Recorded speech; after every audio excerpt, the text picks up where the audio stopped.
The last signal. The radio tower stood alone on the hill, a skeletal silhouette against the bruised October sky. Its red beacon pulsed like a dying heart, casting an eerie glow over the abandoned town below. Clara had driven 3 hours to reach this forgotten place, her pickup rattling over cracked roads littered with leaves and debris. The job was simple: fix the tower's signal, which had been cutting out for weeks, leaving truckers and locals without their only radio station. She was a technician, not a ghost hunter, but the stories about Hollow's End, whispers of missing workers, strange lights, voices in the static, clung to her like damp fog. The station's log, emailed to her by the county office, showed the last technician, a guy named Roy, hadn't checked in after his visit 2 weeks ago. His truck was found parked at the tower's base, keys still in the ignition, tools scattered like he'd left in a hurry.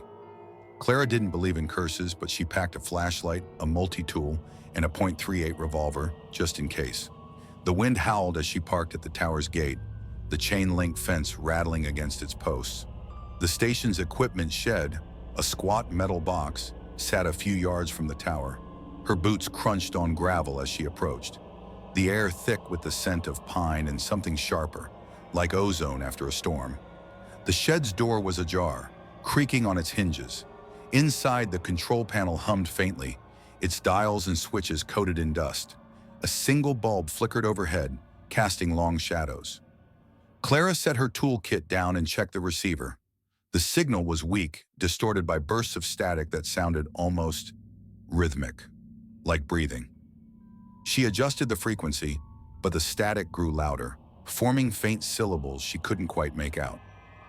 "Equipment's probably shot," she muttered, trying to shake the unease creeping up her spine. She flipped open the panel's wiring, her flashlight beam cutting through the gloom. That's when she heard it, a low, guttural whisper from the radio speaker. "Clara!" Her name, unmistakable, stretched into a hiss. She froze, her hand on the screwdriver. The shed was empty, the door still open, the wind outside the only sound. She turned off the speaker, but the whisper came again, this time from behind her. "Clara!" She spun, flashlight sweeping the shed. Nothing, just the panel, the tools, and the flickering bulb. Her heart pounded, but she forced herself to focus. "Old wiring, bad signal, that's all," she said aloud, her voice unsteady. She checked the connections, finding a loose cable that might explain the interference. As she tightened it, the bulb above surged bright, then popped, plunging the shed into darkness. Her flashlight beam caught something in the corner, a shape hunched and still, just beyond the equipment rack. She aimed the light, her other hand on the revolver. "Who's there?" she called. No answer. The shape didn't move. She stepped closer, pulse racing, and saw it was just a coat hanging on a hook, swaying slightly. She exhaled, cursing her nerves. But then the coat moved. Not swayed, moved.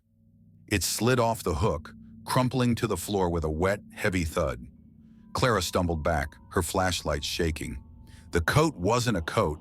It was skin, pale and slick, stretched over something that wasn't human. It rose, unfolding limbs too long, too thin, its face a blank expanse of flesh where eyes should be. The static from the radio surged, screaming her name now, over and over. "Clara!"